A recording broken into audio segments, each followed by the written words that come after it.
Finals coverage continues, presented by YouTube TV. Kyle Lowry to the podium. Questions for Kyle?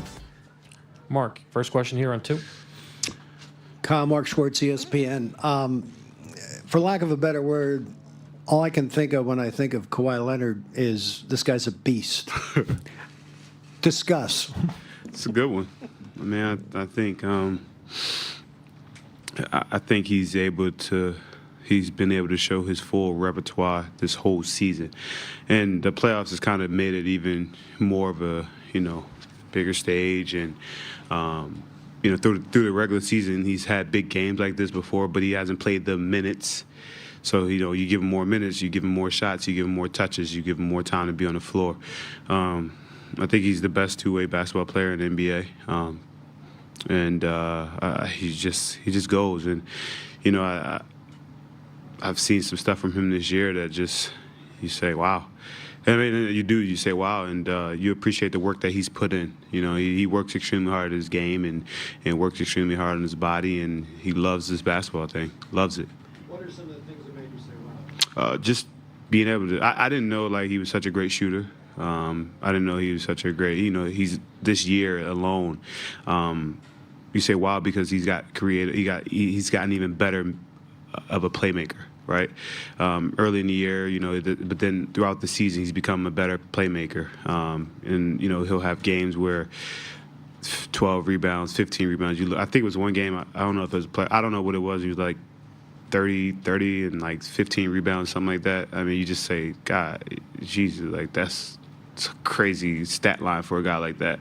I mean, he just does it on both ends. Tim in the back left. Kyle, Tim Reynolds with the AP. You're still in control of the series. You're still up 3-2. You still have 2 more chances at this thing. What has the mood been like the last 48 hours, and how quickly did it take, or how long did it take to get over that you were right there, that they had a shot of it the other night? Stay in the moment. We didn't finish the game out. We all sat back. We watched the film today. I got out here, got better. Now we're going to go out here and get a little practice in, talk to you guys, and prepare for the next game. We understand that the moment is the moment, but we still staying in it. And we're not too up, we're not too down. We're just one game. Hey, we lost it. Now we got to move on to the next one. Over on the far right. Alvaro Martini, ESPN. Road teams are 4-1 in the finals. When you look at the splits for both Toronto and Golden State, they're shooting better overall. They're markedly shooting better from 3, and they have more assists on the road than at home. Is that just the way things happen? Is there anything behind it you can explain to us? We've got 2 really good teams, 2 really good basketball groups, poised groups. For us, we just go out there and we try to play our game the same way, no matter home or on the road. We understand on the road we got to be even more better because of the situation. But for us, as a group, we just go in there, we stay focused and stay locked in on that moment of being in the road and being together. Over in the 4th row in the center, the microphone. Guido Padilla, Filter, the show. Kyle, I want you to talk about the mental part of the game, because there's a lot of talk about strategies from back and forth. But mentally, especially when the moments switch sometimes, especially in the Game 5 that you guys had the opportunity to win at home, and then that switch plus the KD brings a little spirit to the Golden State Warriors. Can you talk about how you prepare mentally to overcome the spirit of the Warriors? We just go out there and do our job. We're a professional basketball team. We've been in the same situation. We've been the same team all year. We don't get too up. We don't get too down. We live in the moment. We understand that today is today, and tomorrow will be another, test for our group. We'll be in a row. We'll be against a team, that'll be ready to go. But, we'll be ready to play too. Robert, next row back. Robert Littell, BSO. Obviously, the ultimate goal is to win a championship, but how satisfying would it be to be able to win a championship and close down their building at the same time? Yeah, get there when you get there. Right now, we're just focusing on how we continue to get better. Tomorrow will be a tough task, and we'll be ready to go. We'll be ready to play basketball. 48 minutes on that hardwood, and go out there and do our jobs and play extremely hard. Next question over here on the aisle. Sandeep Chanak with Yahoo Sports. Kyle, the last game, Steph and Clay got up combined 27 threes. A lot of them were open looks, too. I think they made about 12. what can you guys do tomorrow night to make sure it's more difficult for them? Stay locked in. I think they got loose last game, and those guys are going to get off shots. They're going to get up their attempts. They're going to make shots, but you got to make them a little bit tougher sometimes. But we had some loose ball. They got a couple of loose ball offensive rebounds, transition breakdowns. Listen, you're not going to stop them from shooting threes, but you can make them a little bit tougher and try to contest them better. But there's a lot of things that we learned from that film that we feel like we could do a better job of. Towards the center. Kyle Palantunas, ESPN Brazil. You recently spoke to the chemistry of the team and how Nick Nurse maybe yelled at you guys maybe twice all year. Have you had a coach quite like him with that calmness? And what do you think that's done for the team? I have. Rick Adelman. Very similar. Never yelled, really, never really talked. Great coach. I think what Nick has done is kind of, keep the mentality of our team the same, right? He doesn't get too up, he doesn't get too down. He yelled at us literally, I think, twice this year. That kind of just attests to, his confidence in who he is as a coach, who we are as a team, how he believes in us. And just go out there and, we are all grown men. And, he talked to us as grown men, and we, do our jobs and come in and work, and we be ready to go. Michael towards the center. Kyle, Michael Grange from Sportsnet. When you're guarding Clay or Steph, or getting in an action where you're going to have to pick up Clay or Steph down the stretch, like in Game 5, is the approach a little different because it's them? Like, how much more of an awareness do you have to take because of the guys who have the ball? It's all game. It ain't just down the stretch. You got to be aware when they're on the floor. You got to be aware of them. I mean, they're probably two of the top, whatever all-time shooters in the game of basketball. So when they step on the floor, first quarter, second quarter, third quarter, you got to be aware of them at all times. All right. Thank you, Kyle. Thank you. All right, so there's Kyle Lowry. Obviously, the Raptors preparing for Game 6, and the game has taken a backseat again today, as it has now for really 3 consecutive days, going back to a situation with Kevin Durant when he initially went down, Zeke, that looked bad, and then we knew based on Bob Myers' reaction, I don't think we needed to necessarily see what we unfortunately did today, and that was the official nature of KD in the Instagram post. The surgery already completed, went well, so forget the MRI. I mean, we're already through it, which is, I understand why they did it the way they did it. Ruptured Achilles, now long road ahead for KD. Very long road ahead. However, it is an injury that you can recover from. And, with technology and medicine, physical therapy and everything today, you can definitely recover, and he can get back to his old self. Now, I had a rupture just like that, and what that rupture means is the Achilles actually, it shreds and it pops and it rolls all the way up to your calf. Yep. And what the surgery is, they have to go inside your calf and actually pull the tendon back down and reattach it. Yep. And that when those pain meds wear off. Come on now, preach to it now, preach to it. When those pain meds wear off, that's the most painful part. Actually popping it, you okay with that. Mm-hmm. But when they go up in your calf and they have to grab it and pull it back down and reattach it and everything else, and that medicine wears off, that's the difference. But I think he'll recover. I think he'll be fine. And the way that he plays and the way that his game is, being a perimeter player, shooting the basketball, also mid-post, everything else. I mean, he'll be fine, and he'll come back. He'll take a year off. The best thing about this year that he's going to get off is the rest of his body will heal 3D. That's right. Those other aches and pains will heal. And hopefully it will also help heal that either here or elsewhere he'll be making $30+ million, because everyone's going to trust that when KD gets back, and they know he will, that he is a competitor that will make sure he gets back at the highest of levels, and I don't think any of us question that'll be the case. So best of luck in, obviously, the rehab and recovery for KD. Meanwhile, on the other side, the Raptors, they're continuing to figure out, how do we close out Oracle in the best way we can to bring Toronto home? Here's Kawhi.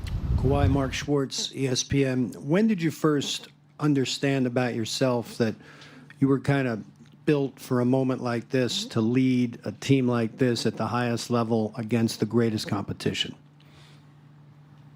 I don't know. I mean, it really just doesn't come to my head. It's just about going through a season, just being able to, be the best player on your team or one of the best players, and once you keep, going, reaching, the steps and getting to the next round of the playoffs or just making it to the playoffs, I guess, my mindset is just to keep playing and,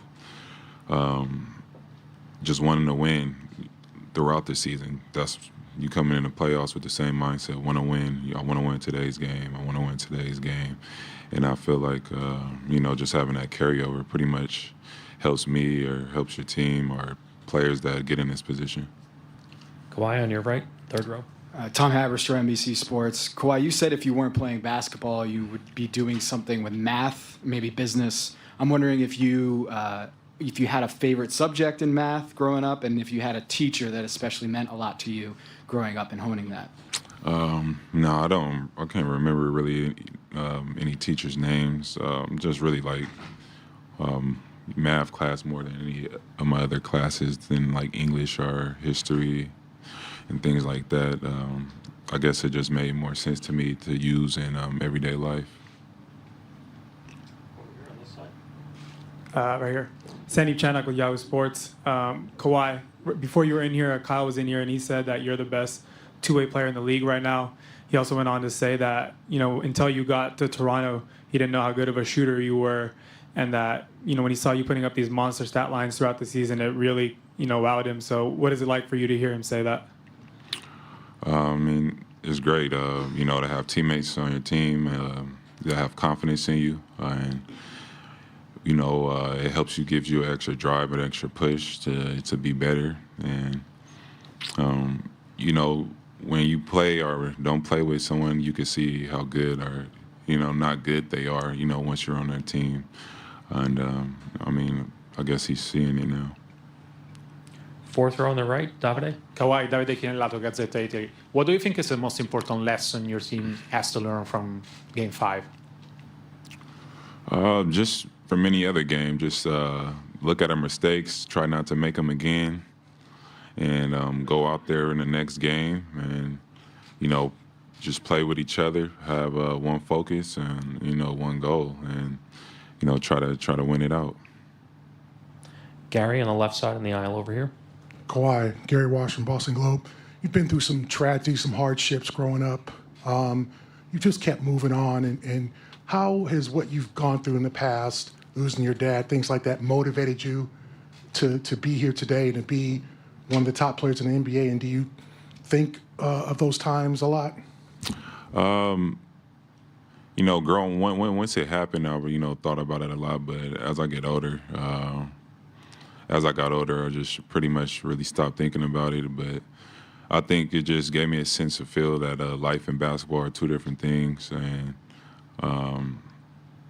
just really enjoy your time and moments. And like I always say, just this is basketball. Just go out there and have fun. These are going to be the best years of my life playing this game. And being 27 is this young, you shouldn't be stressing in life. About things that really don't matter. As long as your family's healthy, you're able to see the people that you love, and you're able to, walk and run. You're not injured. So all those things are accountable. Go out here, lay it all out on the floor, do the best job I could possibly do, and, try to win. Robert, fifth row on the right. Kawhi, Robert Littell, BSO. You talked a little bit after Game 5 about the mental aspect of coming back from an injury. We just found out that Kevin Durant did indeed rupture his Achilles, and he was speaking about that. Can you just expand a little bit about the mental part of, dealing with a serious injury, and what piece of advice would you like to give to Kevin Durant as he goes through that journey? Just from my own experience, just could talk from, what I've been through. Like I said, you just, we work so hard to get to this point, and, the game gets taken away from you, especially with leg injuries and things like that. You're not really able to run or do anything, on the floor. So, you really just have to change your mindset on things and, you know, try to attack each day of getting better.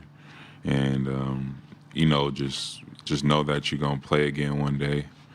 And you want to come back as, you know, the player that you were, and, you know, make sure you come back when you feel healthy. You feel good enough that you feel confident enough in yourself to, you know, go back out there on the floor and know that that day will come. And just, like I said, attack each day. You know, that's your assignment, to get back to the thing that you love to do. Arash, last question over here on the left side. Kawhi Arash Medene from Sportsnet. You seem pretty kind of stone-faced, even keel during games. Do you feel down the stretch of them the pressure, the stress, the nerves, whatever you want to call it, in games with everything on the line in the finals? I mean, definitely. Like, even before it gets down to the stretch, you feel like you want to play great. You know what I mean? You want to make the next shot or get the next stop. And I don't know, it's just like I said before about going through regular season and the playoffs. It's kind of like, you know, your mind is into that already. You got to carry over from either the first possession to the last possession of you want to get a stop, or a stop or a score. So you really, I don't know, like, to really say at that time, like, oh, I feel so much pressure. You really don't. I think it's once your adrenaline is going, it's a lot different than you watching the game, like, because your mindset is totally different because you're within that moment and, you know, you're embracing it and enjoying what's going to happen next. Thank you, Kawhi. This concludes the session here for today. Thank you. Kawhi and the Raptors preparing to try and close this out in Game 6. They'll need help from those others like Serge. We have other things to say before we're done. Coming back.